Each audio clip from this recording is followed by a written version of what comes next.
İvad, sənin hünərini yazmaq da hünər istəyir. Bir sinə söz, iti qələm, bir qalın dəftər istəyir. Düşmən kəsdi sağı solu, necə keçdin sən o yolu? Möcüzəsən ayaloğlu, xətini eller istəyir. Sən keçəndə həyatından, keçmədin bir inadıyla, and içdin xalqın adından. Aferin, imdad istəyir. Həyatda həyat istəyir. Sənin vətən müharibən iki oldu, gördü vətən. Orada da sən, burada da sən. Al od alovun içindeydin, sən Herakl gücündeydin. Vətənin oğlusan İvad, sözündə haqlısan İvad. Sən Qarabağlısan İvad. Qarabağ indi sənindir, çölün, düzün, çəmənindir. Dünən Ali Baş Komandan Şuşadaydı sənə qurban. Gördüm onun yanındasın. Sərkərdə milli qəhrəman. Yaşa dedim Azərbaycan. İvad sənin hünərini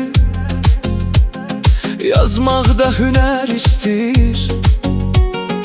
Bir sinə söz iti qələm, bir qalın dəftər istəyir. Düşmən kəsdi sağı solu, necə keçdin sən o yolu? Möcüzəsən ayel oğlu, xətirini eller istəyir. Sən keçəndə həyatından, keçmədin bir inadından, and içdin xalqın adından. Xalqda bir imdad istəyir, həyatda həyat istəyir. Sənin vətən müharibən iki oldu, gördü vətən. Orada da sən, burada da sən. And o da lov içindeydin, sen Herakl gücündeydin. Vətənin oğlusan İvad, sözünde haqlısan İvad. Sen Qarabağlısan İvad.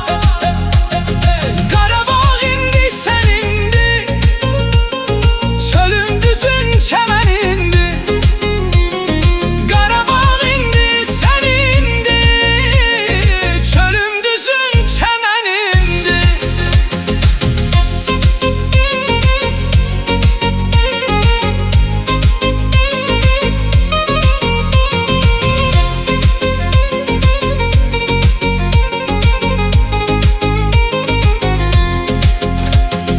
Dünən Ali Baş Komandan Şuşadaydı sənə qurban.